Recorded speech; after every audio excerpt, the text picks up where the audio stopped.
BTB listeners, thank you so much for checking out today's episode. Listen, if this episode inspires you, do me a favor, take 5 seconds to shoot me a like and subscribe to the podcast.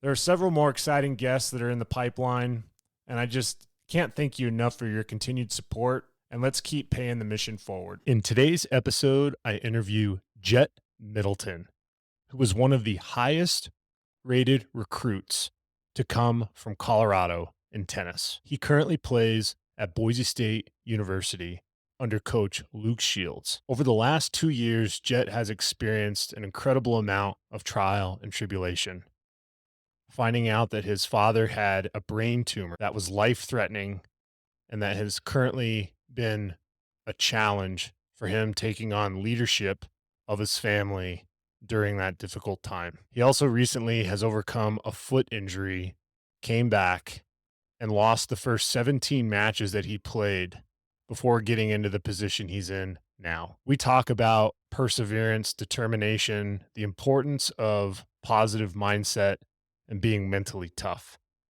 His story will inspire you as a listener, and it will truly embark on the meaning of impossible is nothing. Don't be afraid of the dark. Be careful with stars. Not every light is gonna guide you. Welcome to the BTB Project, designed to empower listeners to identify their why and to live their best lives no matter the circumstances. My name is Kollman Gearhart, a former athlete and motivational coach.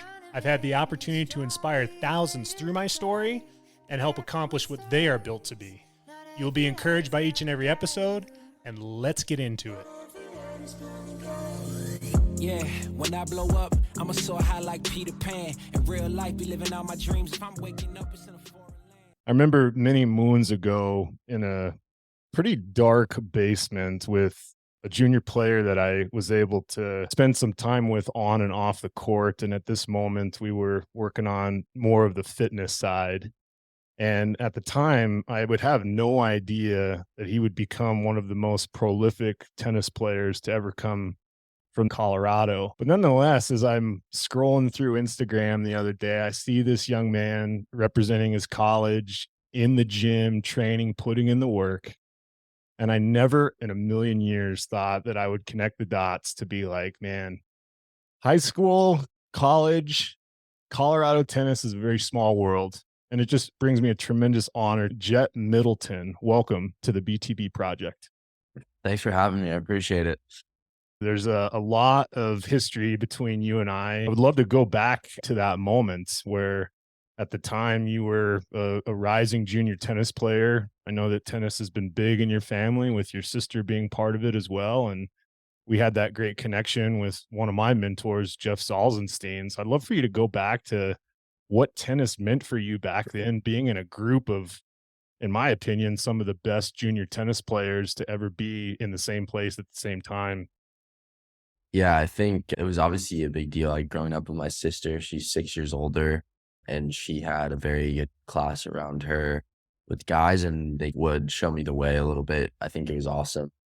You know, Colorado tennis is, in my eyes, not ideal, but I was lucky enough to grow up around a lot of older guys who would push me, you know, whether it's 4 or 5 years older. They weren't blue chip recruits, but they were willing to practice with me and willing to put the work in. And it made me a better player. I played obviously several different sports until I was 14, basketball and football and golf. My dad was big on that. My dad played college basketball. And so my family's just a sports family. So I grew up playing several different sports. I think that was the key of me falling in love with tennis is if you grow up playing just one sport, you are so limited and your imagination is so limited. You don't have the dedication to that sport continuously because it's hard to put in the work when you're young and then continue doing it over and over again. Having those other sports really helped me to just relax on the pressure of tennis. And I felt that once I quit the other sports, I was like, I'm ready to go full throttle on tennis, and it's never stopped. Yeah, and I just think before we hopped on, we're talking about Colorado tennis in general, and it's almost like an algorithm, Jett, of when I was growing up, 15 of the 16 guys that were in the #1 singles state championships in high school tennis all had Division I scholarships. and it was very competitive, and it was not hard to find a good hit around town if you needed one. But as of recently, what I've seen over the years is you're finding a little bit more of a dip in talent, or you're in a situation that you experience. And I'd love for you to walk the listeners through, here you are developing your game and realizing that you had these big goals, these big ambitions, and that you had to seek more hits, more help, and maybe lower elevation. So, what led you to taking your talents to Advantage Tennis Academy? Well, listen, I'm not very fond of Colorado tennis and the Colorado Tennis Association because I don't think they give the proper resources to juniors developing. Growing up, there wasn't guys who played D1 at a high level for me. I wasn't able to like go and see those guys playing. I grew up when I was 8 years old watching Clancy and Luke at first round of NCAAs playing Texas A&M when I was 8. That was the first college tennis match I ever saw at Boise State. They hosted, I think it was Texas A&M and then UNC and one other school. That was the first 2 rounds of NCAAs, and it was at Boise State. So, I mean, they were a top 16 team in the country, and that's what I grew up watching. I didn't grow up watching Division II tennis. That was never a goal for me. And I don't think Colorado tennis really does a very good job of trying to get those kids. I think their resources are in the wrong place. And the spotlight is in the wrong place. The spotlight should be on the juniors. The spotlight should be on the guys developing. That's where the resources should be. It shouldn't be $65 an hour to book a court at 8 in the morning and an indoor court. Like, it shouldn't, but it is. So I think for me, it was a really easy decision when I decided I wanted to pursue tennis. It was like, I can't do it here because the resources aren't proper. The players aren't proper. So where am I going to go? And Jimmy Johnson at Advantage, my junior coach, came to watch me in an Intermountain tournament. He was like, listen, if you ever need a place to train, just let me know. We got a scholarship for you. We can help you out. So I called him up and the rest was history. And I started training there and instantly improved. When you're surrounded by that caliber of guys, I was surrounded, I think there was probably 6 blue chips and 5 5-stars there. And just in my class, when I went there, I was a 3-star. Started recruit, I was like 200 and something in the country, 300. And when I went there, it didn't take long for me to get inside the top 75. And I purely base it off the competition around me. I think when you're stuck in Colorado and you're stuck in the small circle of hitting with the same guys every day, and the work ethic and the intensity is so low because you don't have coaches around you telling you what to do. You're just playing grounding games for 2 hours. It's hard. It's hard to improve. And I think the resources are in the wrong places. And unless you have a coach, like I was lucky enough to have guys like Kellen D'Amico and Stephen Nolan and Alex Klinkenbeard that would hit with me every day. I remember hitting with Alex Klinkenbeard at 6 in the morning just to be able to get a court that was affordable at Lifetime, just to be able to, and we do 2 hours and then I go to school, come back and I do the group and then I'd have a lesson with Steven. So that was my everyday grind. And it still wasn't what I needed. So when I took that leap to California, it really paid off. Really paid off. Yeah, and listen, like when I reflect back to the time on the court with you and a lot of those juniors that were coming up through Jeff's group and how good you guys were as a whole, both boys and girls, one of the stigmas I saw as some of you guys were separating yourselves was almost like wasn't like a lack of effort, but almost like a lack of interest. Because listen, if you're not challenged, if you're not being pushed, it's hard to push yourself. But making those decisions like you did to go hit with a guy like Alex Klinkenbeard in the morning and take initiative to reach out to some of these other resources, I think you probably started developing some resiliency, some mental fortitude, knowing that you only had this before you went to Advantage. That probably helps you today. So I'd love for you to maybe start bridging the gap of the mind of your competitive spirit, because dude, I've seen the photos of you with the old blocks and the war paint. You go out there, and I haven't seen you play recently, but everything I hear from your coaches and how you're representing Boise State, that you're a warrior out there, man. So did some of those warrior roots come from your Colorado roots? Oh yeah, for sure. I think battling, I was younger. It was almost battling for attention with the other kids because I was so much younger than all the guys I was competing against. I was playing with 13, 14-year-olds when I was 9, 10 in these groups, and I was competing against guys that were anywhere from 3 to 6 years older, and it was every day, and they hated me because I was annoying. I was a little prick, but they hated it, but I loved it. And I'm constantly searching for attention from these coaches because I wanted to be better, and I knew that I had a chance to be better than everyone else in that group.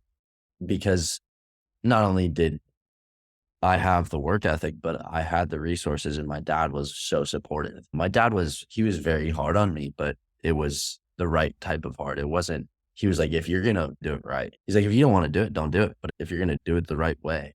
And so he showed me the right way.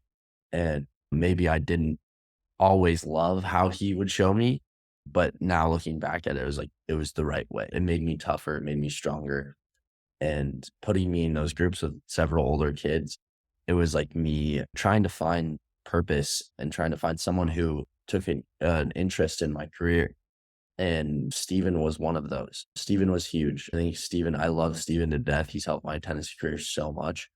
But I was constantly searching because he coached my sister for so long. That's right. And I never got the chance to really work with him because my dad was like, well, let him work with Alex. But when I was 11 years old, I was like, let me try and get to the top court in this bump so I can ask Steven a question or something like that. So that was definitely toughness and the kind of fire I have. That's definitely where it started.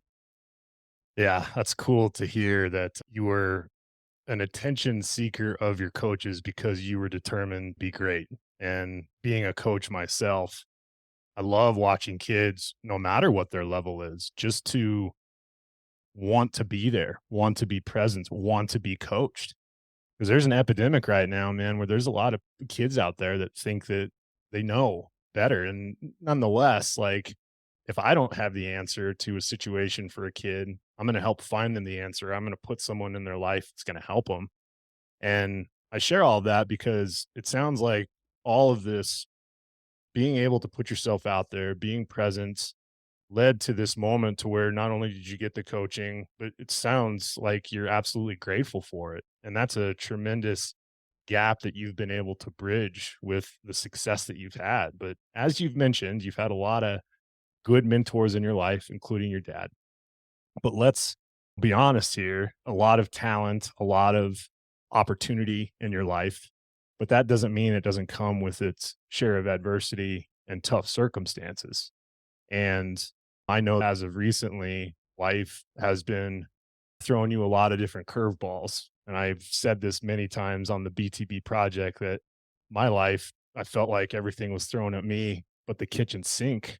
And there was a point in my college career where I just lost 100 pounds playing the best tennis of my life. And then my mom passes away, or I have an injury, or so on and so forth. You have faced your own fair share of adversity, and you've come out the other side to be able to have some perspective. I'd love for you to share with the listeners of what's life has been like for Jett Middleton the last 2 years. Yeah, for the last 2 years, it's definitely been tough, to say the least. I think one of the things I've always lived by is play the cards you've been dealt. And in the last 2 years, I've been dealt kind of a difficult hand.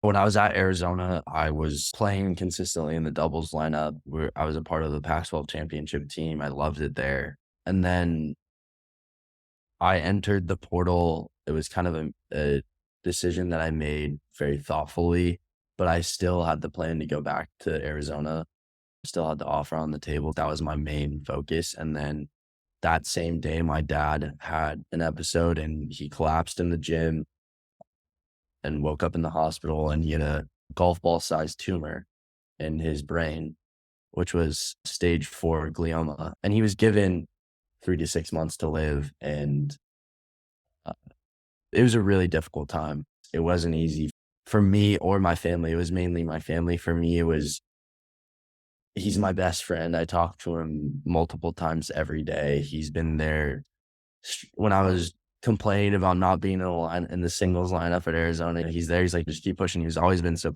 supportive. He comes to every match.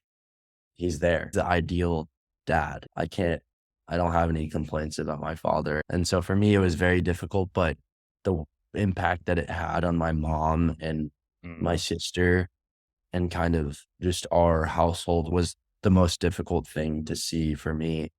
So when I was in the portal and I was talking to coaches, I was recruited by fairly big schools, a lot of SEC schools, a lot of ACC. But I wanted to go somewhere, one, that felt like home, that I was familiar with, and then two, where I knew I was going to play high in the lineup and my dad could come watch with the time he had because I didn't know how long he was going to have. So that was a hard decision going through the visits and going through the schools. Denver was definitely on my mind, but the ultimate decision was very easy. When I talked to Luke, I committed before my visit. I didn't even need to see the school. I was like, I'm going to go play for Luke Shields, and he's been so supportive. And then my dad was starting to get a little bit better, and so I was like, okay, I can go to school. So I went in the fall, and then he had another incident where he started to lose the feeling in the left side of his body and couldn't really walk properly. And so all these things in, 3 months, again, I'm told by doctors 3 months. So I came home and my dad went to treatment in Mexico, kind of took a different approach, a holistic approach to it, because the chemotherapy and the radiation was not the way my dad wanted to go. He had hematoma. So if he would have done chemo or radiation, he would have died immediately. So to get the hematoma down, he decided to do some holistic stuff, like some crazy treatments that if I told you, you wouldn't believe. I remember him sending me pictures with like heads of cabbage on his head, just like crazy stuff that you wouldn't believe. Right. And I definitely didn't believe in it, but my dad always told me, he's like, we just have to trust God's timing and his plan. And so praying every day and kind of confiding in that was huge. And I think obviously the treatment worked, but I don't think it was the treatment that got him better. I think it was God and how much we kind of took confidence in that. Because I was scared, because to be the man of the house as a 20-year-old is a really scary feeling when you have only known athletics your whole life. I didn't have anything else. Like I'd never had a job. I'd never had an internship. And so to be the man of the house and having to take over the company, my dad's company would have been a really difficult task for me. So it was a lot to swallow and I was obviously very thankful that he was able to get better. And so in October, as he started to get better, I started practicing again because I went home. So I wasn't in school. I started practicing again. I was like, okay, I can go to school in January and I can play. And if my dad's better, he'll come to every match. And then, so I started practicing again, and I was probably a month into training and I broke my foot. Stress fracture in my right foot, painful. I had a stress reaction the year before in Arizona, but it wasn't anything serious. It was like a 2-week off little thing, but it was the same place. So it was obviously the same injury. It just got worse and it was painful. And then I went through everything and it still wasn't getting better. So that February I decided to get some injections because I still had it in my mind that I was going to come back and play for Boise State that spring, because we had a great team.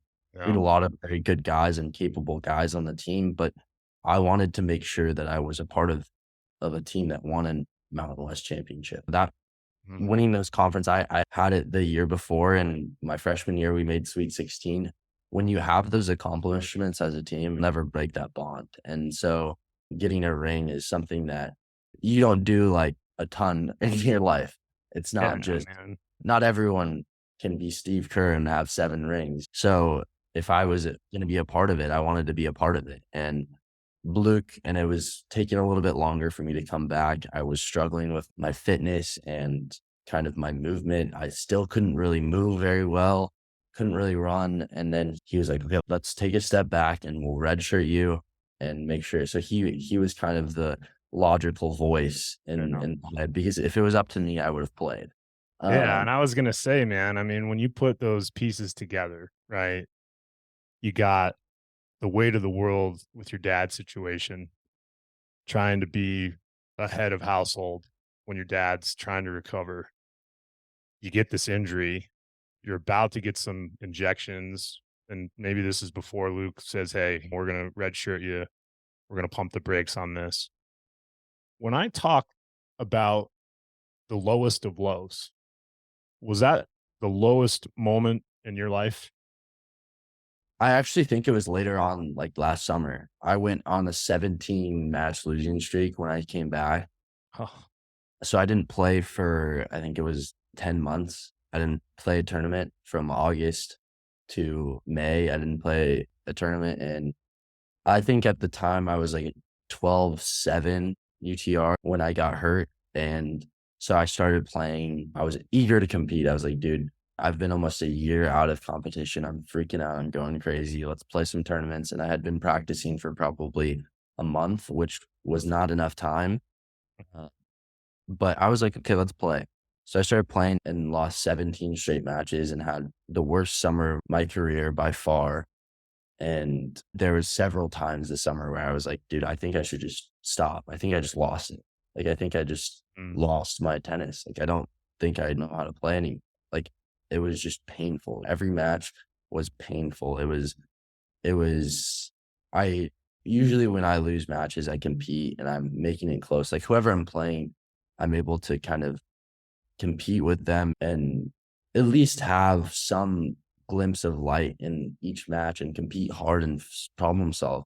But there was none of that going on. It was really struggle.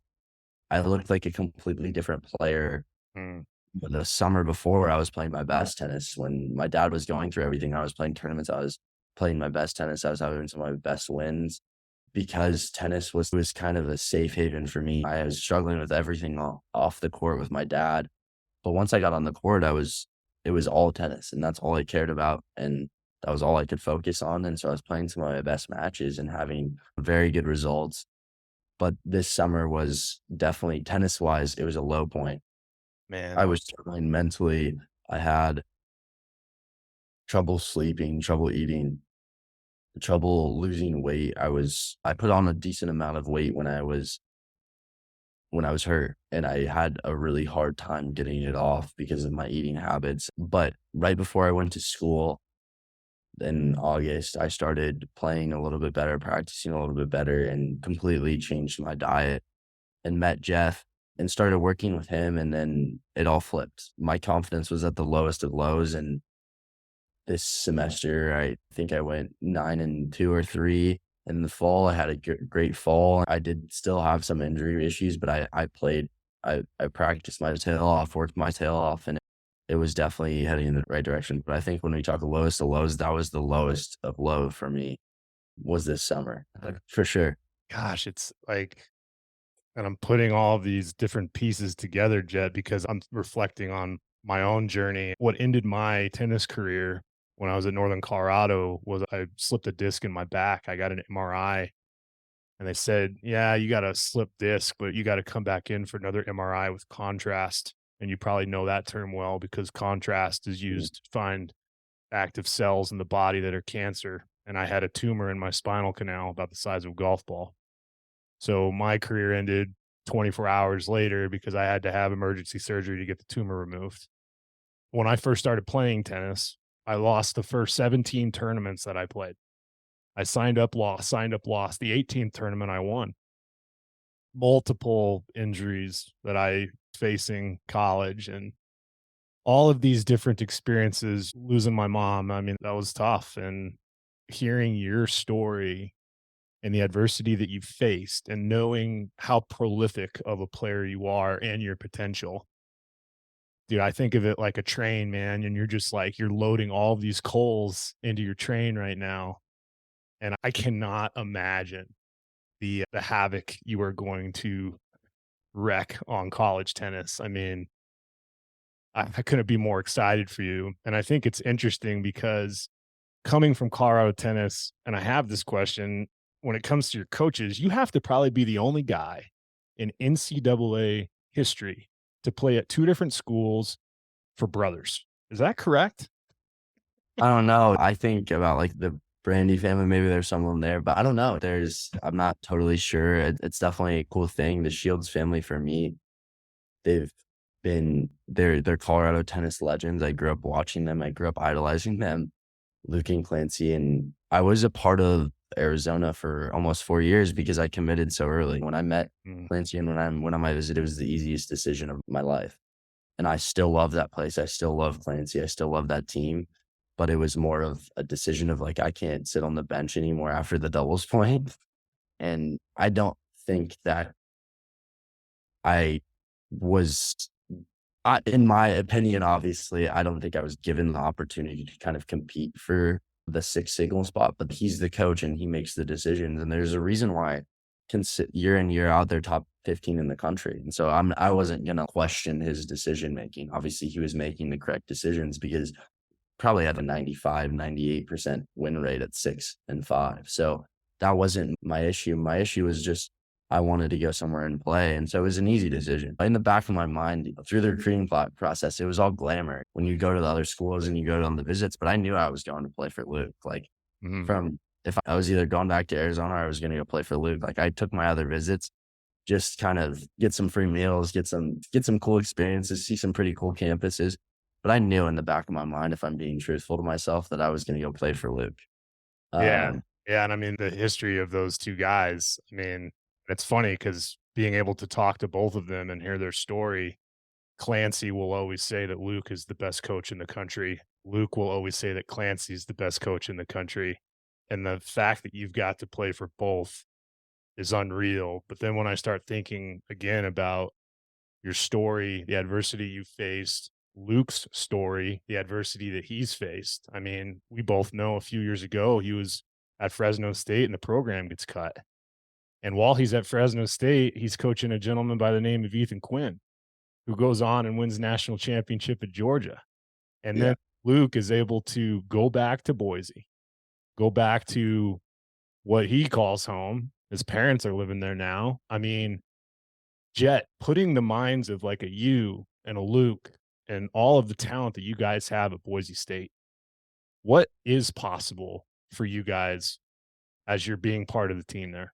Luke has a phrase that he kind of uses for us, and it's "we back," because when he was there, and even before he was there, they were consistently top 20 in the country, making Sweet 16s, hosting NCAAs, hosting kickoffs, being a premier program in the country. And that's what Boise deserves. Boise's such a great town, a great city, a great place to be. It's beautiful. Maybe it's a little cold sometimes, but I would say for the most part, it's gorgeous. We have all of the faculty, the members, our program and community are amazing. It takes 100. It takes 100 to win the national championship of the tennis team. That's what Luke says. That's what he says. Virginia probably has 100 people involved in their tennis program, maybe even more. And we've got the whole city of Boise. So I think with the past before it, it is going to take some time for him to kind of reach out and get that community re-involved. Yeah. But you look at the pictures online and you see there was 4,000 people at these matches.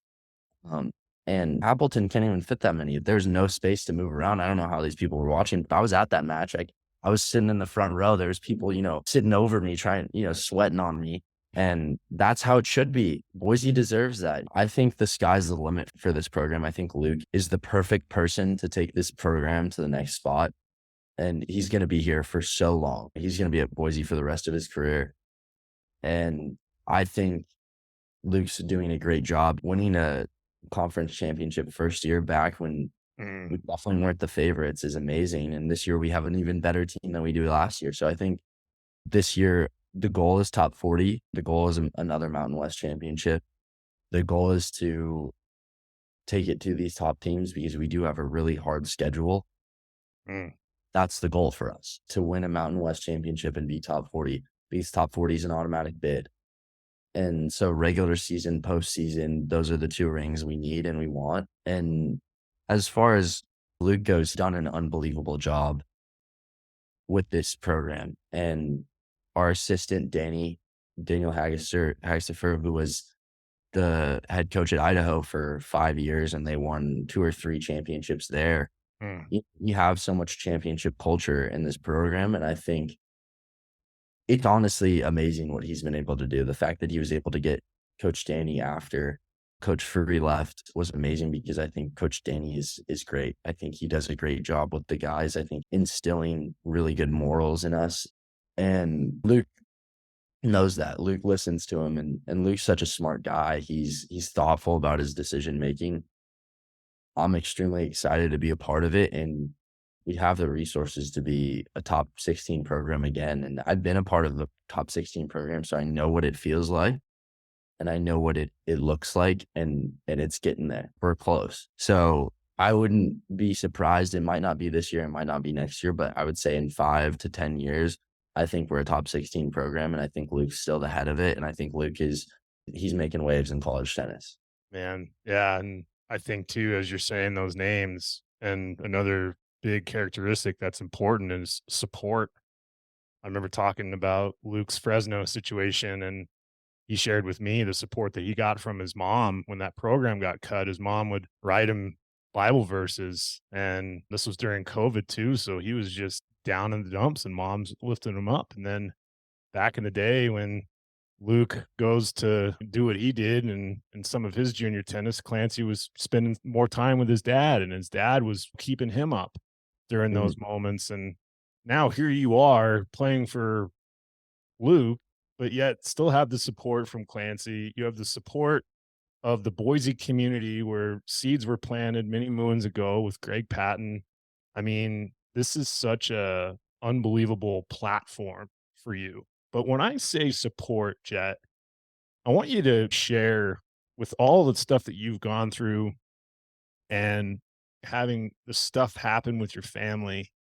Like, where did you find your support to help get you through that? Because I know you felt a lot of it was on your shoulders, but I'd love for you to share with the listeners something that you leaned into that helped you get through this.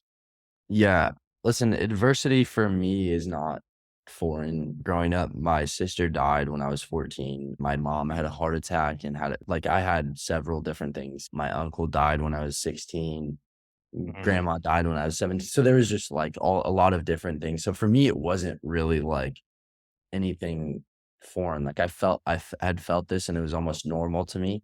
I think the thing that was the hardest was not having my dad to talk to every day. Like when he was going through treatments, he was constantly busy and he wasn't always like coherent because of the stuff they were putting him through. So sometimes it's difficult to have a conversation with him, and that's no issue by himself. It was hard. It was a lot. It was taxing on his body. It was taxing on his mind, and it was hard. So that was the hardest part, was I didn't have someone to talk to. And to be honest with you, Luke was there for me. I had so many conversations with Luke, and Luke helped me tremendously. Mm. He said, "This is how it is, dude. Like, you have to understand that this is how it is. This is how life is.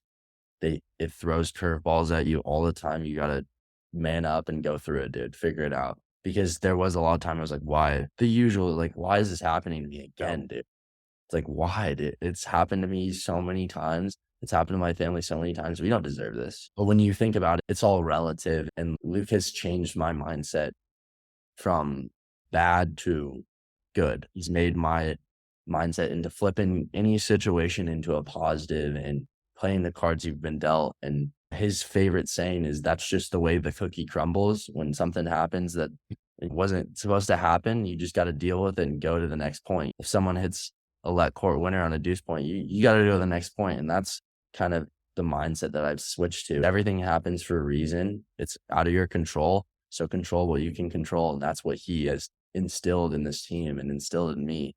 Also, Jeff has helped me a lot with my mind. I think my mind was a little scattered when I met him, and I'm getting more organized. The meditation, the stuff Jeff's so big on, I was never a believer in. I was always struggled with, but now that I'm working with him every week, almost like, okay, I'm starting to become a believer. I'm starting to believe in it, and it's definitely been something that's helpful. Yeah, being able to get out of our own way. I know sometimes we can be pretty darn stubborn as tennis players, and Oh, yeah. leads me to a last question here, man. I'm a big believer in meaning. And as we've been talking through this conversation, I see a lightning bolt and a cross on your neck. And I look at that and I'm like, man, there's got to be a a lot of why behind why you wear that. I'd love for you to share with the listeners what is motivating you these days, and what is a lightning bolt and the cross doing around your neck, man? My mom actually gave me both of these. I would like to say that I'm a very intense guy on the court and even off the court. My thought process is very deep. I'm a deep thinker. I take things very intensely. I'm loud on court. I'm sometimes too loud off court. I like to have conversations, meaningful conversations. It's something that's a very big part of me. And intensity is and meaning and that's kind of what the lightning bolt for me means. It means kind of the fire. Mm. Because when you lose the fire, I lost the fire a little bit this summer. I lost kind of the meaning. And when you lose that, it's really painful. It's really hard to go about life. And you're like, what am I doing, dude? And so the lightning bolt for me, it's definitely that. It's like the fire in me and the fire that I go through. And it just reminds me of there's nothing that you can't really get through. As far like Luke, there's nothing you can't handle. God only throws things at you that you can handle. So if it's thrown at you, you can probably handle it. And that's kind of what that means. And Luke tells me every day, it's like, dude, you can get through that. Like you can get through this run, dude. It's not that hard. Just figure it out. It's all mental. And that's a big thing for him. It's all mental. Him and Clancy are the all mental guys. It's like, it's all mental. So it is all mental, truly. I didn't believe it when I was at Arizona, but now that I'm here at Boise State and I've seen my improvement physically and mentally, I'm like, okay, yeah, dude, it is all mental. Right. So I'm a firm believer in that. And then obviously the cross is a big part of my life. I think when my sister died when I was 14, I saw my family kind of crumble in a sense. And my dad was the only strong one. And he would take me to church every Sunday and tell me, okay, read this Bible verse, read this scripture. And that helped me a lot. I think God only throws things that you can handle. That's a big thing I believe in. And he's thrown a lot at me this last 2 years and a lot at my family and a lot at the people around me, but it wasn't nothing I couldn't handle. And I have friends that are going through similar things. And when they ask, like, how'd you get through it? That's what I tell them. You have to realize that God only throws things at you that you can handle. And if you can't handle it, he won't put it on your plate. I often say, Jett, on the BTB project, that impossible is nothing. What does that mean to you? Yeah, I mean, impossible is it's all mental, you know. It's all mental. For me, being from Colorado and then being in the place I'm being, it probably wasn't the most likely scenario of being a Division I tennis player and being from Colorado. But I think going through the road, like my road has been so crazy being in California and then doing obviously my preseason in Florida here with Brian and Mert and Jordan. It's definitely just looking back at my road. It's like, okay, that was probably an impossible road, but somehow I got here. I think that's when you think of that's the easy way to look at it. So yeah, I don't think there's anything that's like really impossible as far as achievements. I love it, man. I love that you're healthy. I love that you're representing college tennis yet again for another Boise State brother with Luke, and everything that you've done, man, how you've represented the Colorado tennis community, how you represented the Middleton name. I mean, your dad feeling better in remission right now. I'm so humbled and blessed to hear that. I'm humbled and blessed to hear that Uncle Jett is happening, and your sister with her kids, man, and obviously your mom. What an honor today, Jett, to have you on the BTB project. And I can't thank you enough for your time and wish you continued success in your career. Thank you. Thanks for having me on. I really appreciate it. Absolutely. What an incredible conversation with Jett Middleton. And there's so many lessons learned from his life experience, the circumstances that he had to overcome, and where he's currently at today. Our minds can play tricks on us. No matter what circumstance we go through, we have a choice between our ears of how we're going to maintain alignment to overcome those challenges. Jett had several challenges that he had to face, that he had to overcome to get back for an opportunity to play college tennis. And it's that type of resilience and perseverance that's necessary for us to do extraordinary things in our lives. If this episode inspired you, resonated with you, do me a favor and like and subscribe to the BTB Project. Better yet, send this episode to a friend or family member or colleague. Let them know why it impacted you. It's stories like Jett that allows the BTB Project's mission to continue to be paid forward. I'm proud of each and every one of you. And until next time, take care.